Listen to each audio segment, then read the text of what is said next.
কয়েকদিন ধরে বন্ধ সাফাইয়ের কাজ, জমেছে আবর্জনার স্তূপ, অস্বস্তিতে কলোনিবাসী। ঘটনা দুর্গাপুরের ডিপিএল কলোনির। মনিটরিং অফিসারের বিরুদ্ধে দাদাগিরির অভিযোগ তুলে প্রতিবাদে দুর্গাপুর নগর নিগমের 39 নম্বর ওয়ার্ডের ডিপিএল টাউনশিপের কাজ বন্ধ করে দেয় সাফাই কর্মীরা। আর তাতেই সমস্যায় পড়েছেন ওই ওয়ার্ডের আপামর বাসিন্দারা। অভিযোগ, সমস্যার জট কাটাতে বেশ কয়েকবার দুর্গাপুর নগর নিগমকে জানানো হয়েছে, কিন্তু কাজ হয়নি। প্রতিবাদে তারা নিজেদের নিরাপত্তার দাবি জানিয়ে কাজ বন্ধ করে দেয় সাফাই কর্মীরা।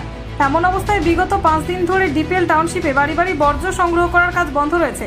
পাড়ায় পাড়ায় জমেছে আবর্জনার স্তূপ। যদিও এখনো পর্যন্ত সুরাহার কোনো আলোকপাত না করলেও আলোচনার মাধ্যমে সমস্যা মিটিয়ে নেওয়ার চেষ্টা চালাচ্ছে বলে সাফাই দুর্গাপুর নগর নিগমের।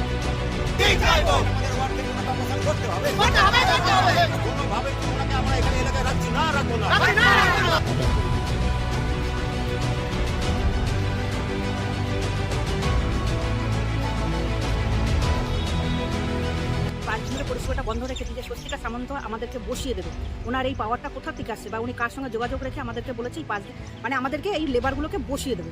আমরা তার জন্যই স্ট্রাইক ডাকা হয়েছে। কতজন? আমরা 35 জন আছি। 35 জন আছি আমরা। মূলত কারণ বলতে আমাদের নির্মল সাথী স্বস্তিকা সামন্ত ওনার হাজব্যান্ডকে দিয়ে আমাকে জুতো খুলে মারানোর ব্যবস্থা করেছিলেন। অকথ্য ভাষায় গালিগালাজ দেওয়ানো করেছিলেন।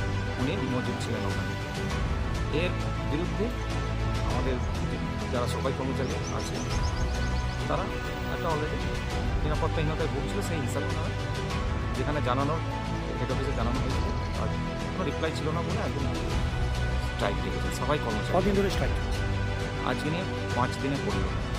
কি চাইছেন এখন? চাইছি জিনিসটা একটু মিউচুয়াল হয়ে গেলে। মিউচুয়াল বলতে কি, যে যিনি স্বস্তিকা সামন্ত নির্মল থাকে তার দিচ্ছি আমরা টোটাল নিরাপত্তাহীনতায় যে ভুগছি, সেই ওনার অপসারণ টোটাল 39 নম্বর ওয়ার্ডের যারা ওয়ার্কার্স এটাই চাইছে।